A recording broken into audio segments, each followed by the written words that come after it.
The most dangerous player at the table is the one you forgot was there. The leaders commanding attention aren't holding true power. The loudest voices aren't making decisions. This is the paradox. The power they never see you wield becomes the control they cannot resist. Machiavelli understood what most never will. Real influence operates in shadows. While others scramble for recognition, the true strategist moves unseen, undetected, unstoppable. This is the playbook of invisible dominance control disguised as cooperation, authority masked as humility, victory claimed before battle begins. Like if you're ready to master invisible influence, comment, "I move unseen," if you understand this principle. Today, you'll discover 7 Machiavellian tactics separating true power from performance. Why silence defeats speech. Why appearing harmless multiplies the threat. How to eliminate opposition before they recognize you as their rival. These aren't theories. These are mechanisms of control used by those who shape outcomes without revealing their hand.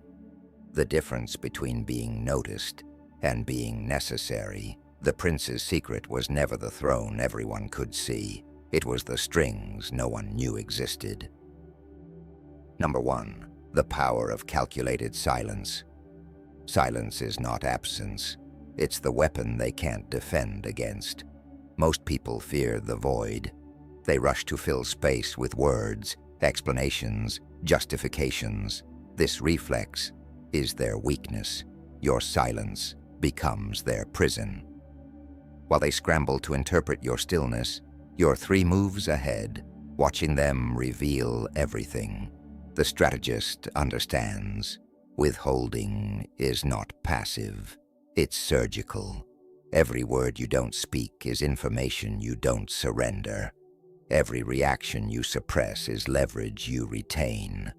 The moment you explain yourself, you've handed them the map to your intentions. But here's what transforms silence into dominance. It creates a vacuum that demands filling. Human psychology cannot tolerate uncertainty. When you withhold response, their minds race to construct explanations. They project fears, guilt, assumptions into that empty space. Your silence becomes a mirror showing you exactly who they are. Consider the negotiation. One party speaks endlessly, justifying, explaining, defending their offer. The other sit still, unmoved, non-reactive. Who holds power? The desperate narrator or the calm observer? The one who masters stillness controls the outcome. Real example, in 2008, during the financial crisis, Jamie Dimon, JP Morgan CEO, sat silent in emergency meetings while other bank leaders panicked and over-explained their positions. His silence forced others to reveal their desperation, their leverage points, their true liquidity positions. JP Morgan acquired Bear Stearns at a fraction of its value, not through aggression, but through strategic quiet that made others fill the void with their own weaknesses. Your silence transforms you from participant to judge, from player to authority. The void forces others to fill it with their anxieties, usually in ways that serve your interests better than any response you could have crafted. This is not about being cold. This is about being deliberate. Every silence is a choice. Every pause is a tactic. While they interpret your quiet as uncertainty, you're constructing their next 3 defeats. Number 2, control the narrative, not the spotlight. The leader everyone watches is rarely the leader everyone follows. Visibility creates vulnerability. The moment you step into the spotlight, you become a target. Every move scrutinized, every word is analyzed. The person demanding attention must constantly defend it. They become slaves to perception. This is not power. This is performance, anxiety. Machiavellian tactics operate differently. Control the story, not the stage. Those who seek spotlight sacrifice strategic flexibility. Once you're the face of an initiative, you own every failure. But the advisor who whispers strategy, the consultant who frames options, they remain untouchable. When things succeed, they share credit. When things fail, they vanish from blame. Here's how power actually moves. The visible figurehead makes announcements, but who wrote them? The executive delivers vision, but who shaped that vision in private conversations 3 weeks prior? The leader gets applause, but who orchestrated conditions making that applause inevitable? This is narrative control masquerading as support. You're not opposing their authority. You're defining the context in which they exercise it. You appear as advisor, collaborator, yet every path leads exactly where you intended. Why attention seekers lose influence. Attention is finite. The person demanding it must constantly create reasons to maintain it. This makes them predictable, desperate, reactive to trends. They become weather vanes, not architects. Meanwhile, you operate in margins everyone ignores. You're the constant they don't question, the assumption built into their framework. The premise is accepted before the argument begins. Frame the problem correctly, and the solution becomes obvious. Your solution. Define terms clearly, and debate stays within boundaries you set. You're not telling them what to think. You're establishing what's thinkable. The person in the spotlight believes they're leading. You know you're 3 steps ahead, directing traffic from positions that can't be challenged because they aren't seen as power positions at all. Number 3, strategic alliances with hidden agendas. Alliances are not partnerships. They're strategic positions disguised as cooperation. Every collaboration contains layers the other party never sees on the surface. Mutual benefit, shared goals. Beneath, calculation, assessment, positioning for the moment when alignment becomes unnecessary and advantage becomes possible. This is not betrayal. This is strategy. The alliance serves its purpose until it doesn't. When collaboration conceals calculation, you gain access without granting it. You learn their processes while protecting yours. You understand their weaknesses while hiding yours. You position yourself as essential to their success while ensuring your success remains independent of theirs. The Machiavellian approach recognizes fundamental truth. Everyone operates from self-interest. The question is not whether someone will prioritize themselves. They will. The question is whether you see it coming before they do. How to align without committing. True commitment is total vulnerability. You surrender flexibility, sacrifice alternatives, limit options. The master of invisible dominance understands alignment, and commitment are not identical. You agree on outcomes without agreeing on methods. You share goals without sharing resources. You coordinate action without coordinating everything. The alliance gets what it needs from you. But you never give so much that walking away becomes costly.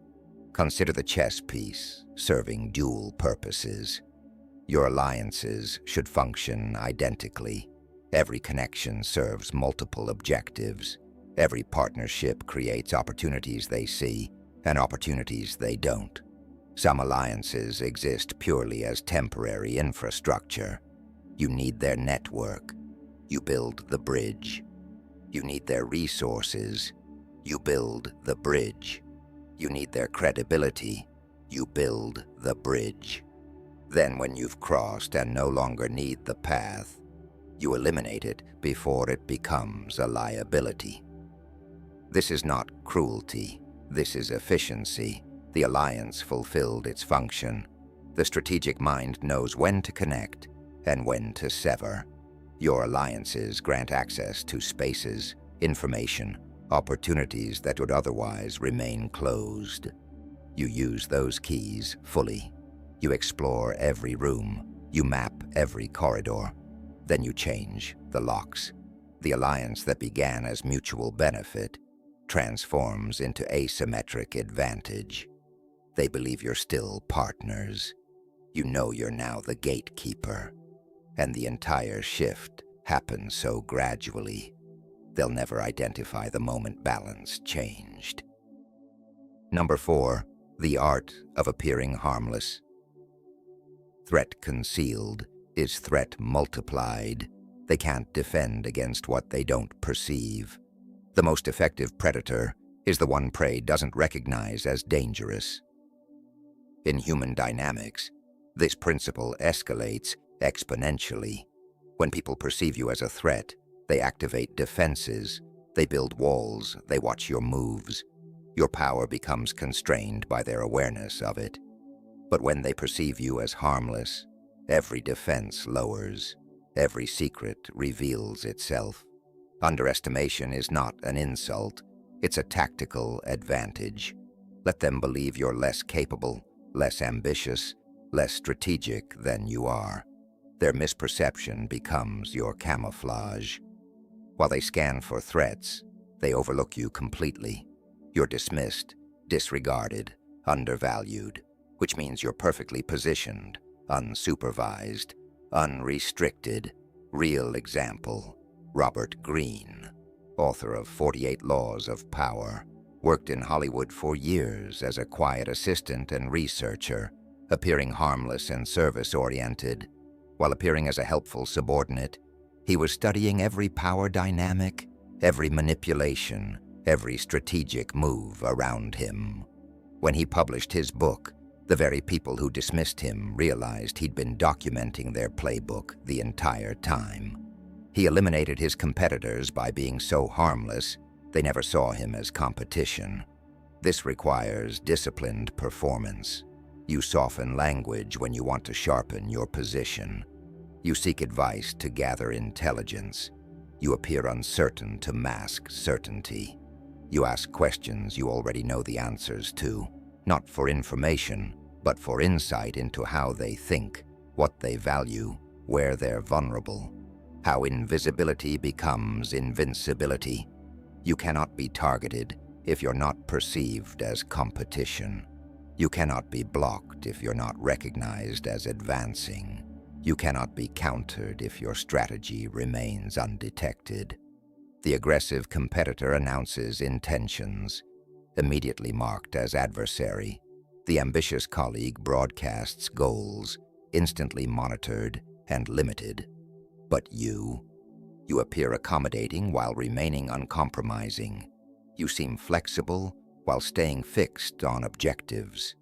They literally cannot defend against what they don't perceive as offensive action. Their defensive systems, calibrated for obvious threats, simply don't register you, the shadow that moves independently from the body casting it. That's your relationship to perception versus reality.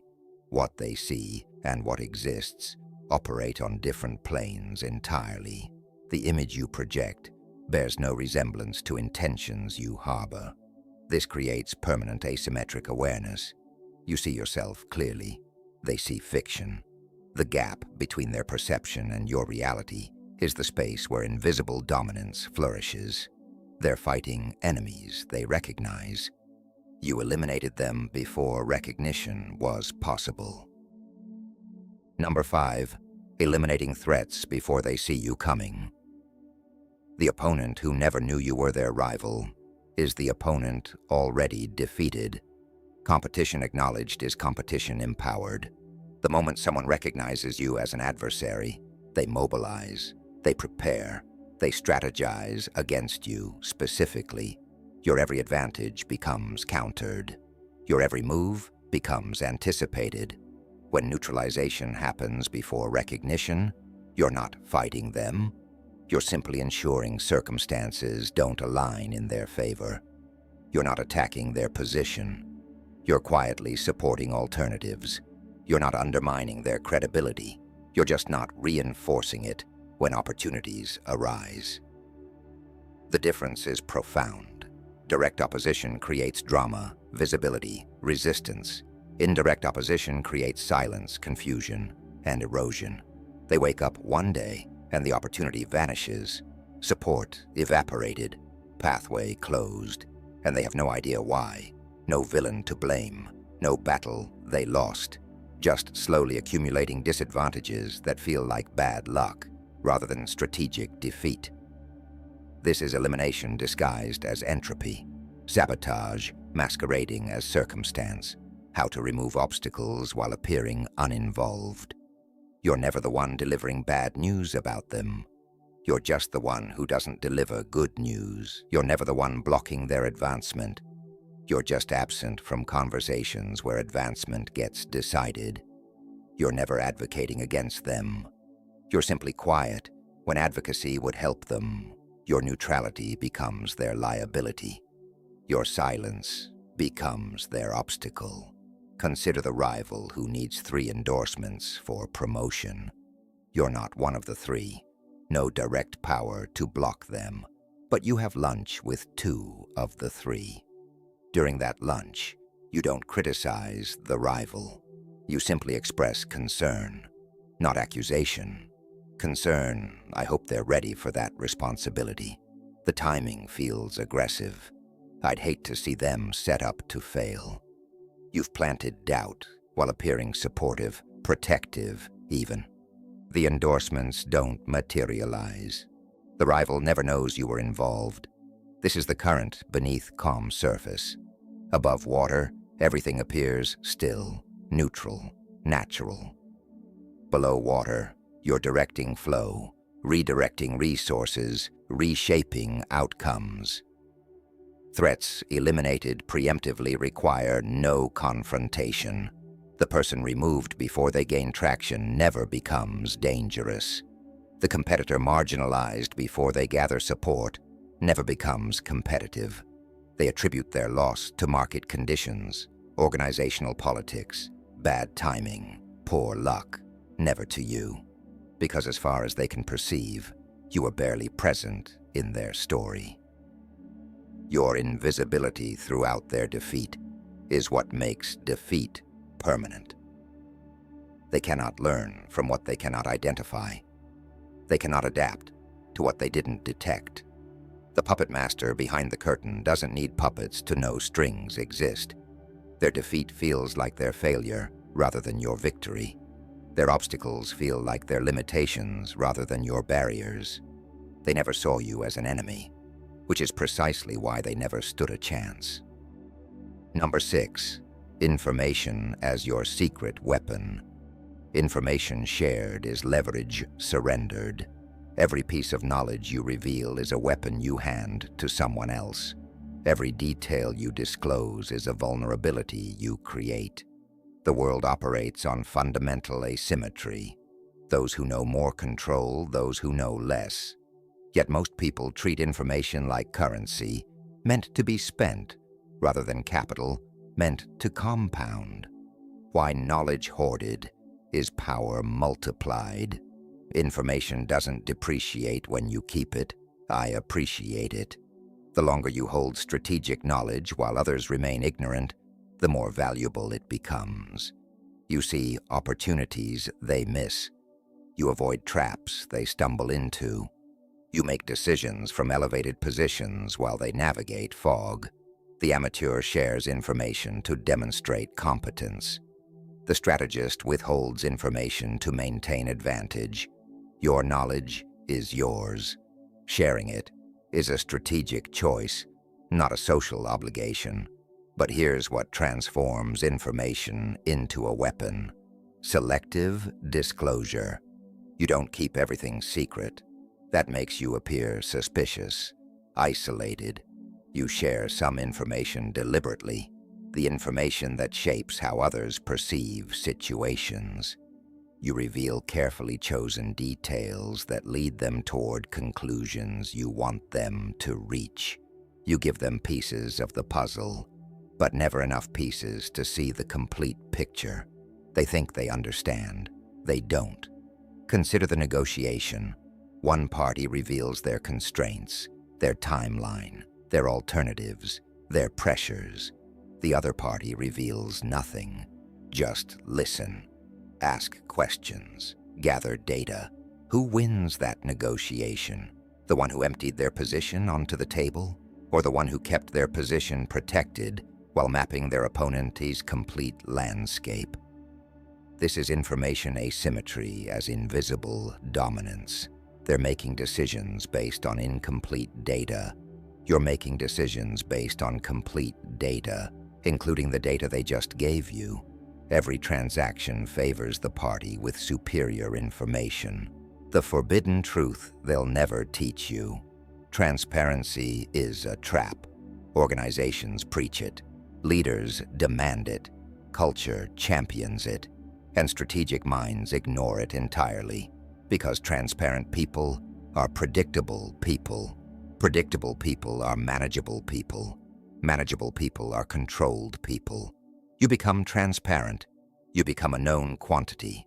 Known quantities cannot surprise, cannot outmaneuver, cannot win asymmetrically. Meanwhile, you remain opaque, not secretive. That draws suspicion, opaque. Measured, revealing only what advances your position, sharing only what shapes their perception. They know what you want them to know, nothing more. And that limitation in their understanding is the gap where you operate freely. Information hoarded is leverage retained. Information deployed strategically is leverage multiplied. Information shared carelessly is leverage destroyed. The weapon they never see you carry is the knowledge they don't know you possess. Number 7, the illusion of shared power. To grant power visibly while retaining it invisibly is the ultimate Machiavellian move. Control disguised as collaboration. Dominance masked as delegation. Authority hidden in apparent equality. This is the final evolution of invisible dominance, where you convince others they're empowered while ensuring every empowered action serves your architecture. They feel autonomous. They believe they're deciding. They think they're leading. And every belief is precisely what you need them to believe for your system to function flawlessly. The illusion isn't that they have no power. The illusion is that their power operates independently of yours. They do have agency. They do make choices. They do exercise authority. But the framework within which they exercise authority, you built it. The options they're choosing between, you curated them. The outcomes their decisions produce, you engineered them. This requires sophisticated execution. You cannot appear controlling. That destroys the illusion. You cannot seem manipulative. That triggers resistance. Instead, you appear supportive, empowering, democratic. You champion their input. You celebrate their contributions. You validate their decisions, all while ensuring their input, contributions, and decisions align perfectly with outcomes you predetermined. How this operates in practice. You present 3 options. They choose one. They feel empowered by choice. But you designed all 3 options to lead toward your objective through different paths. Their choice is real. Their empowerment is real. But your control is invisible. They decided the route. You decided the destination. The person who believes they're deciding freely is far more committed than the person who knows they're being directed. Forced compliance creates resentment. Manipulated compliance creates confusion. But compliance disguised as autonomous choice, that creates ownership. They defend decisions they think are theirs. They champion outcomes they believe they shaped. They commit to directions they feel they chose. Your strategy succeeds with their enthusiastic support rather than grudging cooperation. This is invisible dominance through manufactured consensus. You're not imposing your will. You're creating conditions where your will becomes their preference. You're not commanding outcomes. You're constructing environments where desired outcomes emerge naturally. The difference between a dictator and architect: one demands obedience. The other designs are inevitable. Consider leadership structures where authority appears distributed. Everyone has a voice. Everyone contributes. Everyone participates in decisions. Democracy in action. Except whoever designed the meeting agenda shaped what gets discussed. Whoever framed the initial problem determined what solutions seemed viable. Whoever controls information flow influences what people believe is possible. The power is distributed visibly. The control remains concentrated invisibly. The Machiavellian insight: people don't resist power, they believe they share. Give them titles. Give them responsibilities. Give them authority over domains you've carefully bound. They feel elevated, important, trusted, and they are, within limits you established, but they cannot see. They exercise power freely within the cage you constructed invisibly. The cage is so well designed, they never touch its borders. They experience it as freedom, because it contains everything they think they want. Their actions are theirs. Your influence is invisible. They're making genuine decisions. You're shaping genuine context. They're exercising real authority. You're maintaining real control. The paradox resolves perfectly. Both things are true simultaneously. They have power. You have supremacy. And they'll never question it. Because question what? The power they hold, the choices they make, the authority they exercise. All of it is real. All of it is theirs. And all of it unfolds exactly as you intended from the beginning. Invisible dominance is control they never see you exercise. The prince's secret was never force. It was influence disguised as everything but power. 7 mechanisms working in concert. Silence that commands without speaking. Narratives controlled from invisible positions. Alliances serving hidden objectives. Threat concealed through harmless appearance. Elimination before recognition. Information weaponized through strategic opacity. Power granted visibly while retained invisibly. These are not tactics for occasional use. These are operational principles for permanent advantage. The person who masters them doesn't win confrontations. They prevent confrontations from forming. They don't defeat rivals. They ensure rivals never identify them as opposition. They don't seize power. They construct systems where power flows toward them naturally. This is the playbook they will never teach you. Because visible institutions cannot acknowledge invisible mechanisms, but you now understand what Machiavelli understood. The most effective control is the control that feels like freedom. The most complete victory is the victory your opponent never knew they lost. If this revealed the hidden playbook, hit like. Drop your biggest insight in the comments. Share this with someone who still plays the visible game. Remember, the power they see is the power they resist. Invisible dominance is the influence they follow without knowing why. You are not the loudest voice. You are the constant they stop questioning, not the obvious force, the invisible architecture, move unseen, control undetected, win before they realize the game began. The game is not won by those who fight hardest. It's won by those who were never identified as players.